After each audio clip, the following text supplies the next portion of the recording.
Artemis 1 adalah sebuah misi nirawak mengorbit bulan yang rencananya akan menjadi penerbangan antariksa pertama bagi program Artemis NASA. Misi ini diluncurkan pada 16 November tahun 2022. Ini adalah uji terbang terintegrasi pertama dari wahana antariksa Orion dengan roket Space Launch System. Misi ini tidak membawa astronot, tujuannya adalah memastikan semua sistem bekerja dengan baik di luar angkasa, sekaligus menguji apakah Orion bisa bertahan saat kembali ke bumi. Selama lebih dari 25 hari, Orion terbang mengelilingi bulan dan menempuh perjalanan sekitar 1,4 juta mil. Dalam misinya, Orion juga masuk ke dalam orbit khusus yang cukup jauh dari bulan untuk menguji kemampuannya dalam kondisi yang ekstrim. Secara keseluruhan, misi ini dianggap sangat sukses. Banyak data penting berhasil dikumpulkan untuk membantu persiapan misi berikutnya. Namun, para insinyur menemukan bahwa pelindung panas Orion mengalami keausan sedikit lebih besar dari yang diperkirakan saat masuk kembali ke atmosfer. Karena itu, NASA berencana menyesuaikan cara Orion kembali ke bumi di misi selanjutnya agar lebih aman, terutama saat membawa awak. Selain itu, semua sistem peluncuran di bumi juga terbukti siap untuk mendukung misi-misi berikutnya. Misi Artemis 2 berlangsung dari 1 hingga 10 April tahun 2026 kemarin. Misi ini menjadi momen penting karena manusia kembali mendekati bulan untuk pertama kalinya sejak Apollo 17 pada tahun 1972. Berbeda dengan misi Apollo yang mendarat di bulan, Artemis 2 hanya mengelilingi bulan atau flyby tanpa turun ke permukaan. Pesawatnya menggunakan jalur khusus yang disebut Free Return Trajectory, yaitu jalur yang memanfaatkan gravitasi bumi dan bulan agar kapsul bisa kembali ke bumi secara otomatis tanpa perlu banyak tenaga mesin. Kru Artemis 2 terdiri dari 4 astronot, yaitu Reid Wiseman sebagai komandan, Victor Glover sebagai pilot, Christina Koch, dan Jeremy Hansen. Misi ini juga mencetak sejarah karena melibatkan orang kulit berwarna pertama, wanita pertama, dan warga non-Amerika Serikat pertama yang pergi keluar orbit bumi. Keberhasilan misi ini membuat banyak orang di dunia kembali tertarik dengan eksplorasi luar angkasa. Selama 10 hari di luar angkasa, kru melakukan pengujian penting pada sistem Orion, termasuk pendukung kehidupan, navigasi, dan komunikasi. Mereka juga mencetak rekor sebagai manusia yang mencapai jarak terjauh dari bumi, melihat langsung sisi jauh bulan, lalu kembali dan mendarat dengan aman di Samudra Pasifik, serta dievakuasi oleh tim pemulihan.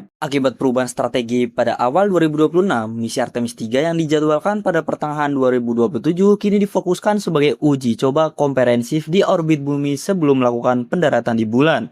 Dalam misi ini, kru astronot akan diluncurkan menggunakan roket Space Launch System atau SLS untuk melakukan proses penyatuan atau docking dengan wahana pendarat, yaitu Human Landing System, seperti Starship atau Blue Moon yang telah bersiaga di orbit. Sebuah prosedur teknis presisi yang menyerupai konsep manuver dalam film Interstellar.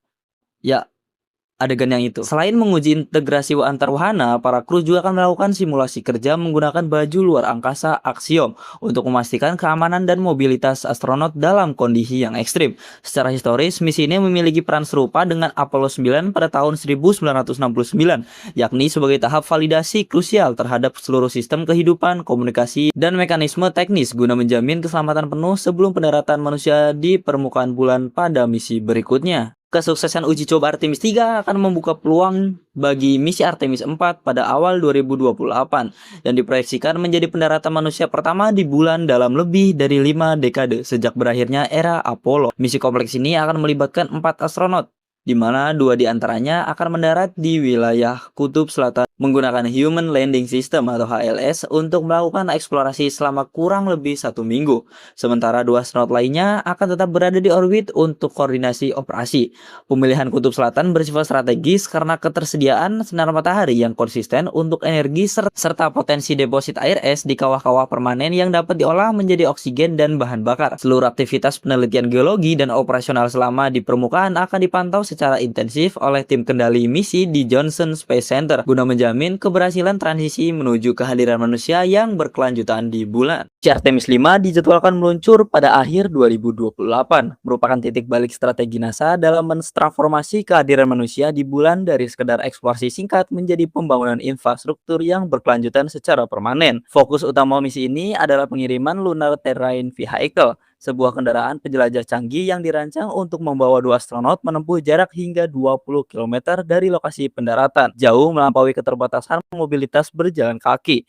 Keunggulan teknis kendaraan ini terletak pada kemampuannya untuk beroperasi secara otonom atau dikendalikan dari jarak jauh oleh tim di bumi saat tidak digunakan oleh kru, guna melanjutkan riset geologi secara mandiri. Seiring dengan ambisi pembangunan pangkalan tetap, Artemis 5 juga mulai mengintegrasikan sistem energi nuklir modular sebagai solusi krusial untuk menyediakan listrik selama malam bulan yang ekstrim tanpa sinar matahari. Keberhasilan misi ini sangat bergantung pada program komersil Lunar Payload Service, di mana kemitraan dengan sektor swasta memastikan logistik seperti habitat, peralatan komunikasi, dan panel surya dikirimkan lebih efisien sebelum kedatangan kru. Dengan pendaratan yang menggunakan wahana Blue Moon, Artemis 5 resmi meletakkan fondasi bagi ekosistem penelitian manusia jangka panjang yang mandiri di wilayah Kutub Selatan, sekaligus menguji kesiapan teknologi sebelum melangkah ke misi Mars di masa depan. Misi Artemis 6 direncanakan meluncur pada tahun 2029, merupakan langkah krusial dalam pembangunan pangkalan permanen di permukaan bulan. Sebagai bagian utama dari fase 2 dalam peta jalan terbaru NASA, fokus misi ini adalah pengiriman serta pemasangan kru dan Science Airlock. Modul canggih tersebut merupakan kontribusi resmi dari Uni Emirat Arab untuk mendukung operasional jangka panjang di Kutub Selatan Bulan. Modul airlock ini berfungsi sebagai pintu gerbang bagi para astronot untuk keluar masuk habitat saat melakukan moonwalk atau aktivitas ilmiah di lingkungan luar ruangan yang ekstrim.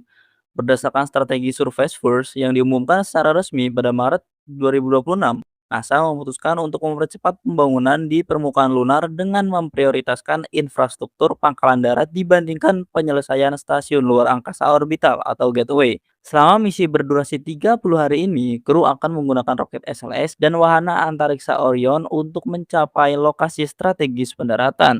Pemasangan infrastruktur ini akan memantapkan kesiapan operasional Artemis Base Camp sebelum kedatangan kendaraan penjelajah bertekanan besar pada misi berikutnya. Misi Artemis 7 direncanakan meluncur pada tahun 2030 atau 2031, merupakan fase krusial dalam memperluas mobilitas manusia di permukaan bulan melalui inisiatif Surface First. Fokus utama misi berdurasi 30 hari ini adalah pengiriman dan operasional perdana Pressurized Rover atau Lunar Cruiser, sebuah kendaraan penjelajah bertekanan udara hasil kolaborasi antara JAXA dari Jepang dan Toyota.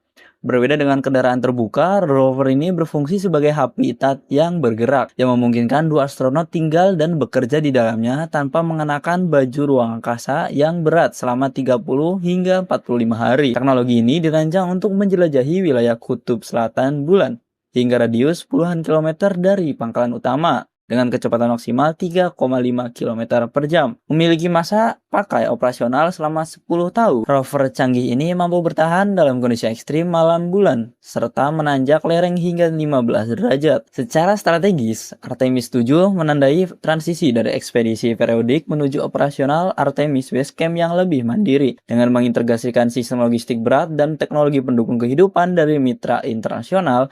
Misi ini menjadi uji coba fundamental bagi sistem transportasi otonom dan manusia yang akan digunakan pada misi masa depan menuju Mars. Misi Artemis 8 ditargetkan untuk meluncur pada tahun 2032, merupakan komponen inti dari fase 2 dalam pembangunan pangkalan permanen di permukaan bulan. Misi berdurasi 30 hari ini berfokus pada pemanfaatan dan ekspansi infrastruktur yang telah dibangun pada misi-misi sebelumnya di wilayah Kutub Selatan. Tujuan utama dari Artemis 8 adalah mengoptimalkan operasional Artemis Base Camp dengan mengintegrasikan modul habitat yang lebih luas, kendaraan penjelajah canggih, serta peralatan eksperimental untuk ekstraksi sumber daya atau in-site resource utilization. Dalam fase ini, frekuensi pendaratan direncanakan meningkat menjadi 2 kali setiap tahun untuk mempercepat kesiapan hunian permanen kru internasional. Para astronot akan melakukan eksperimen sains mendalam dan teknik manipulasi regolit atau tanah bulan untuk mendukung konstruksi fisik pangkalan di masa depan. Secara strategis, misi ini menandai transisi vital dari sekedar kunjungan eksplorasi periodik menjadi aktivitas pemeliharaan infrastruktur yang kompleks. Dengan pengiriman logistik berat hingga 60.000 kg selama fase 2, Artemis 8 memastikan sistem pendukung kehidupan dan pembangkit listrik nuklir permukaan berfungsi optimal. Keberhasilan misi ini krusial untuk mencapai target kehadiran manusia semi permanen pada tahun 2032 dan mempersiapkan lompatan berikutnya menuju Mars.